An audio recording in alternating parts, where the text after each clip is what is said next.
なんとかなったみてえだな。畳みかける。これがスーパーサイヤ人3だ。Alright, what's going on, you fam? Raiyuden here. We got the full reveal for the upcoming campaign, and yes, it is a full Lineage of Evil campaign. This is good. Lineage of Evil was a non-existent tag, if you ask me, and even right now, the tag was kind of just holding it together. It really was Ultra Full Power Frieza doing all the work while having a couple of cheerleaders on the side. You know, if you compare sort of the mainstream, most dominant version of Lineage of Evil, it would probably be the yellow Full Power Frieza, Ultra Full Power Frieza, and the Revival Frieza. And although those two are alright, comparing that to some of the other crazy meta teams you see with like Namek Goku, Kaioken Goku, Support Goku, Revival Vegeta, all these other characters, you begin to see where the gap is between the mainstay Lineage of Evil team and everybody else's team. So this is absolutely welcome. I was wrong about this one. I actually thought this was Metal Cooler, but this is actually Cooler prior to transforming, which is good. And this is some awesome art, very redeeming. The other Cooler that has this art is horrible. It's that green Zenkai Cooler. Let me see, hold on. It's that green Zenkai Cooler that Zenkai buffs green powerful opponent characters. Oh my god, this guy this guy has some of the worst art in the entire game. I stand by that wholeheartedly. This guy looks terrible. So they definitely redeemed themselves with this one. Looks very, very cool. But this is also clever by the developers. Not only are they buffing up Lineage of Evil, but they are also squeezing in some buffs for Movie Saga, because this Cooler's from movies. Really, really good, really smart. We've talked about this before. When one tag gets the full focus and every other tag sort of gets disregarded, the gap needed to jumpstart an old tag to where the meta goes is significant. A big example of this would be like Super 17 for GT. I mean, if every other tag sees buffs for well over a year, then when GT gets its buff, you need a monstrous character that's able to bridge the gap between where the tag is now and where the tag is trying to be. And you get overpowered characters like Super 17. We've all determined at this point that the developers may or may not actually play test their game. That's how you end up getting a character like Super 17 and then Super Vegeta within a 1 month span. That's what I mean. So it's good that as you're powering up tags, you try to bring along as many as possible to ensure that everybody gets the boost that they need. So when it's finally time to shift the focus to another tag, it's not such a big gap. It's something reasonable. So Cooler buffing up Lineage of Evil, Movie Saga, powerful opponent is a welcome addition. Really, really good.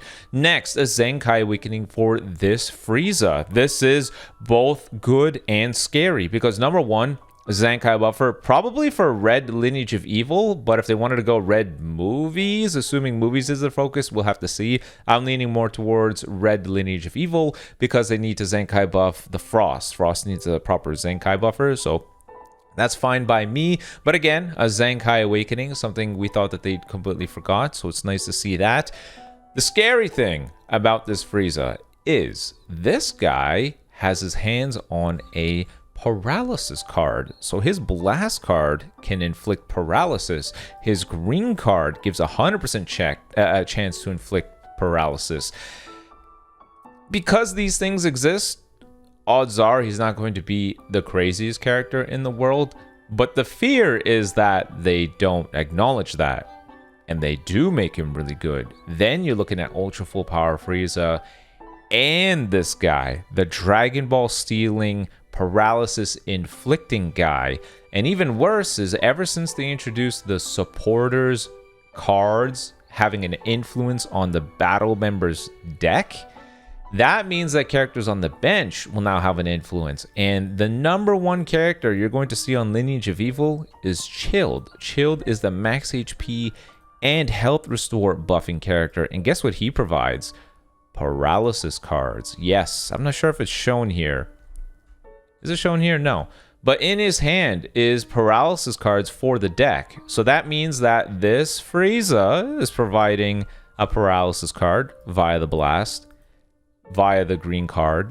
Shield is providing a paralysis card as well. So now you're looking at Ultra Full Power Frieza with paralysis cards in hand with this guy's green card and the Death Beam.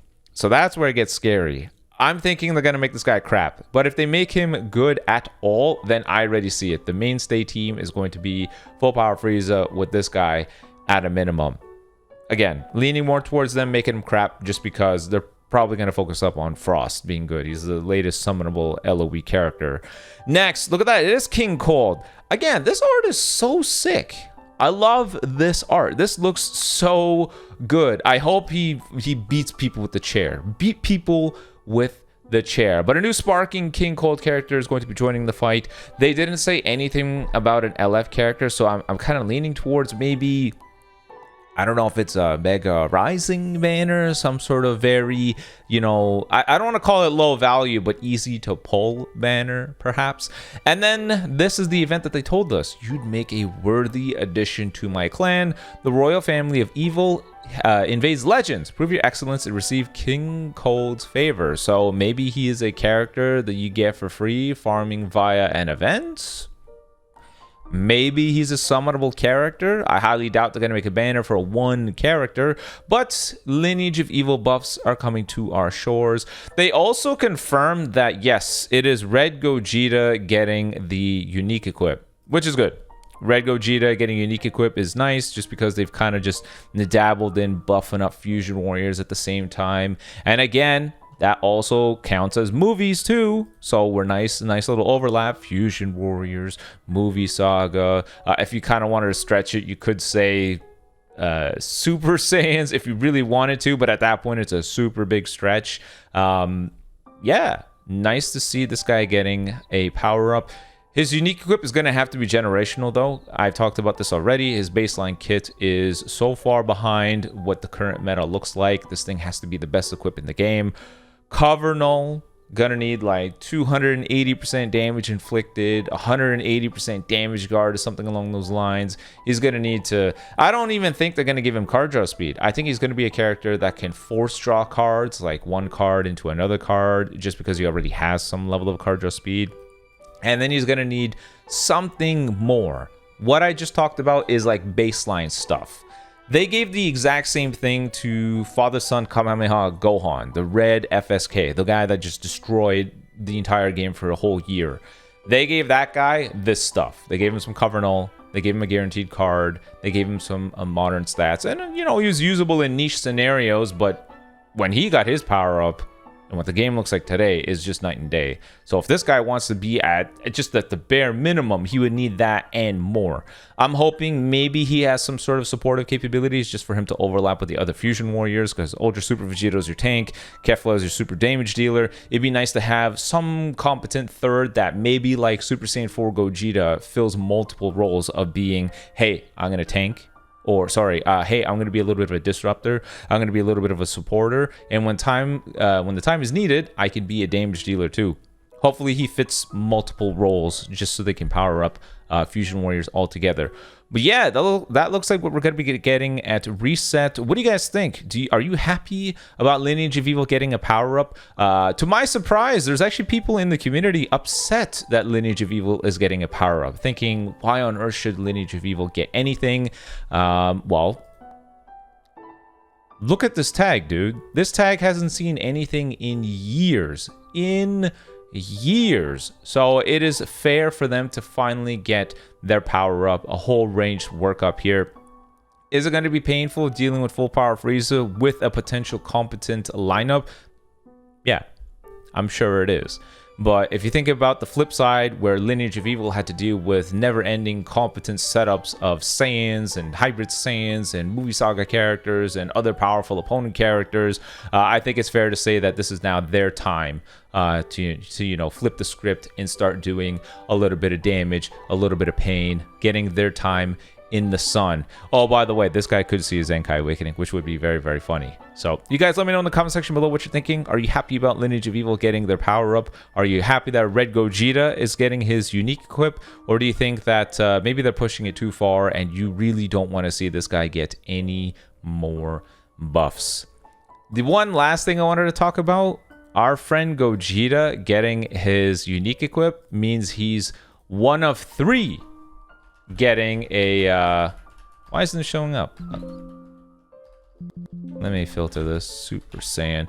He is one of 3 of the Holy Trinity getting a unique equip. Can you imagine if the next one goes to the 1% Bardock, that guy being the ultimate Super Saiyan juicer?